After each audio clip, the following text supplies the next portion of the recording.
10e sujet de la soirée avec Johan Boileau du groupe Orange. Johan Boileau du groupe Orange. Ah ben quand même. Et alors là, avec une super question. À chaque jour suffit sa peine. Johan, c'est à toi. À chaque jour suffit sa peine. À chaque jour suffit sa peine. À chaque jour suffit sa peine. Suffit sa peine. À chaque jour suffit sa peine.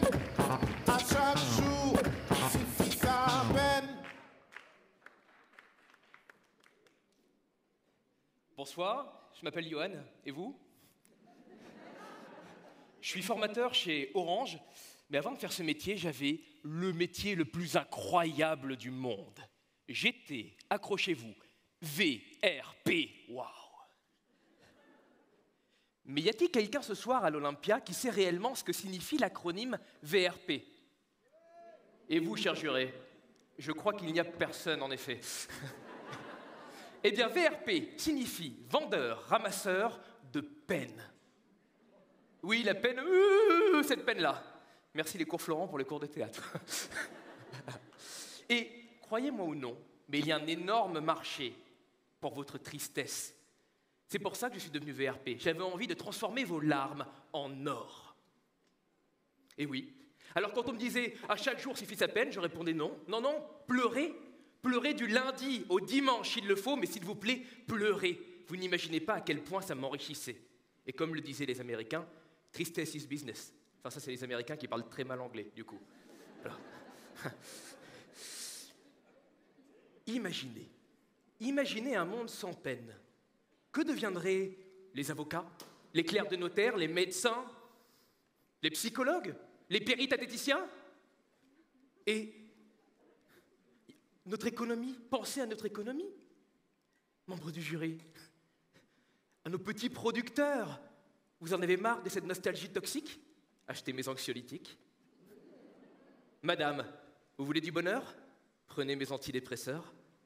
Et maintenant, parfum vanille chocolat pour les enfants. Et puis, regardez les box-office. Qu'est-ce que c'est compliqué de faire des comédies? Alors faites des films tristes. La Ligne verte, ou Titanic, ou Le Roi Lion. Oh non! Vous sentez? C'est la bonne odeur du pognon. C'est pour ça que j'ai fait VRP, je l'assume. Et je vous vois, vous me jugez, peut-être même que vous me méprisez. Mais moi, je connais vos secrets. Je sais que tous ici, vous aimez être malheureux. Oui, ça vous fait rire, mais c'est vrai, je vous ai démasqué. Au royaume de la peine, Instagram n'en est-elle pas la reine? Vous passez vos journées à regarder des gens à la vie si parfaite que la vôtre à côté vous paraît si fade.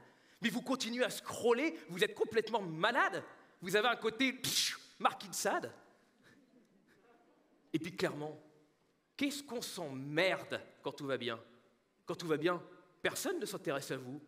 Alors que quand tout va mal, on devient victime et on appelle nos sauveurs. Et ils viennent tous. Les parents, les amis, les collègues, les frères, les sœurs. Ils vous prennent dans leurs bras, ils vous disent que tout ira bien, qu'ils vous aiment et ils réchauffent votre petit cœur. Oh, qu'est-ce qu'on est bien! Qu'il est bon d'être malheureux dans ces conditions. Clairement, cette peine n'en vaut-elle pas la peine?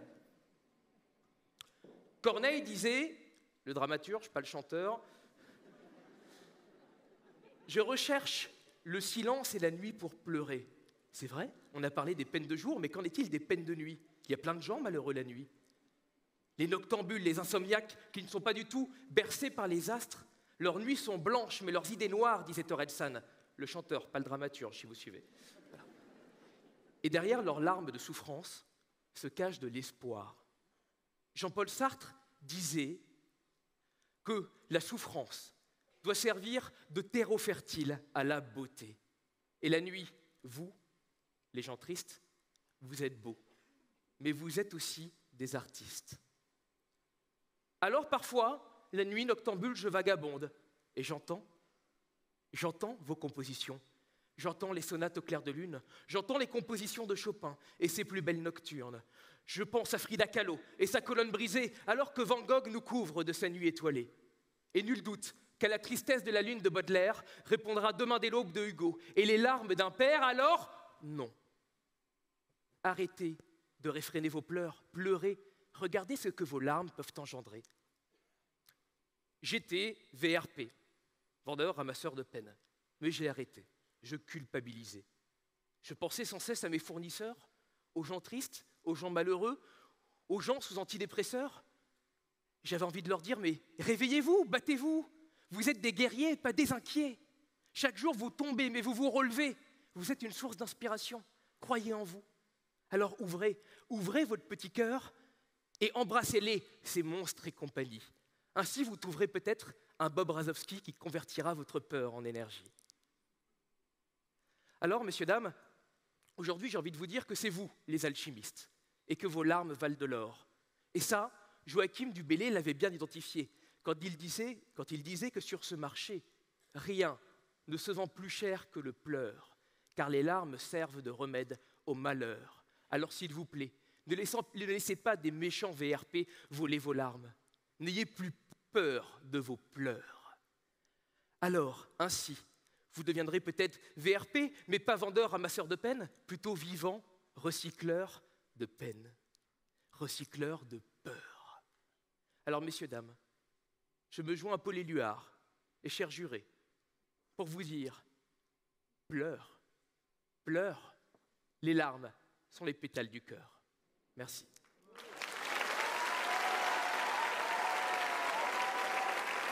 On applaudit Johan. Johan Boile au groupe Orange.